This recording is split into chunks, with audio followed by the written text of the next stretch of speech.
revenue that earn the revenue from interchange fees. They invest for the network security, preventing fraud. But you did not mention that part of it goes to fund the rewards. Did you mention that? Thank you. I just want to make sure my mic is working. Thank you for the question. Absolutely correct. So, no, did you mention that? I believe I did, but if not, I'm maybe happy to I missed clarify. it. Maybe I'll go through your notes again later. Mr. Hanna, Mr. Halwalia, the words you used were a lot of tangible rewards, and Mr. Halwalia, you said great deal value, etc. Nothing is free, right? I will come to it. And is it free? Oh, that sorry. great deal of value? Are we not paying for it?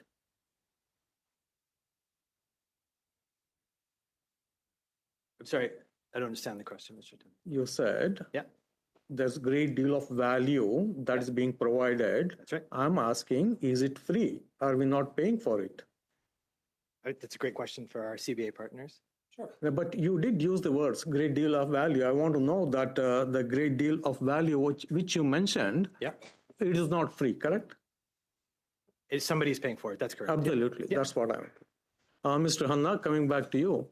Mr. Littler of the Retail Council of Canada gave some numbers. In fact, I too was surprised to hear that number, $60 billion and $643 per family. Do you agree with those numbers?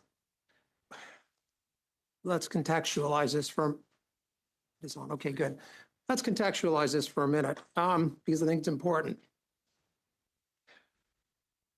First off, rewards cards generate tangible rewards, and they do it across the income spectrum.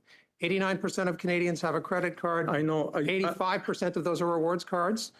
And so as a consequence, the rewards are being utilized, and the beneficiaries are across the income spectrum. No, that was not my question. My question was Mr. Littler misleading us, or the numbers were correct? I think what he's not telling you is that in markets where what Mr. Littler is suggesting is that if value were moved from you as a credit card holder in the form of rewards over to a merchant, that somehow prices would go down and the merchant would be better off. We have not seen that in other markets. What we have seen is rewards have gone down, annual fees have gone up. There has been no discernible reduction in prices, and quite frankly, in the current... I'm sorry to interrupt you. I got limited time. I got a few more questions. The rewards points, I don't want it to say, but still I'm paying for it, correct? But you can choose. You can choose what kind of card you want. You can choose a rewards-based card. You can choose a card without rewards. The interchange rate, will it vary based on the card I use? No, the annual fee may vary. The interest rate may vary. I'm talking of the interchange.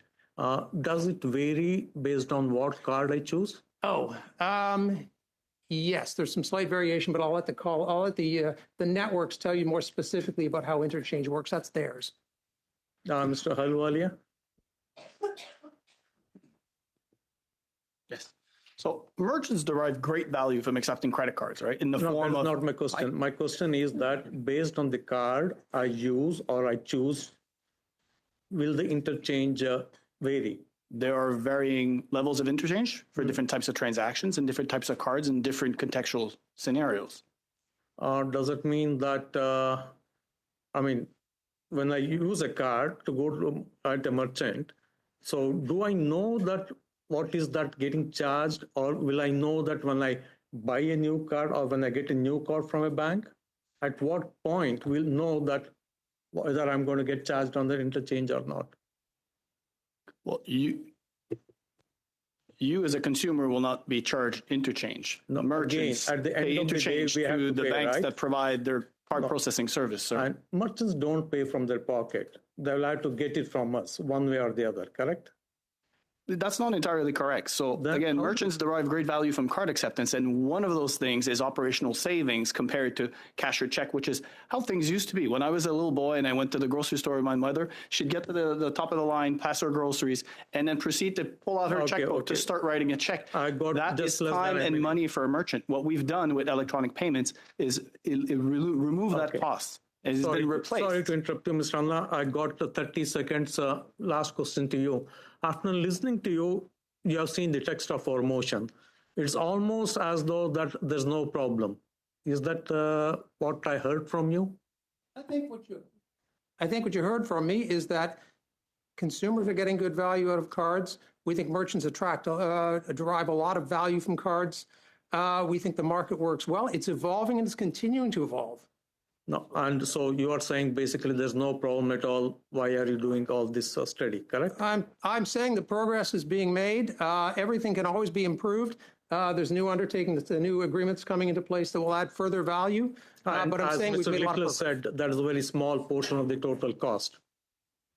I think what I would say is that when you look at the value that merchants are getting and you look at the value that consumers are getting, it's a strong product and it continues to be so.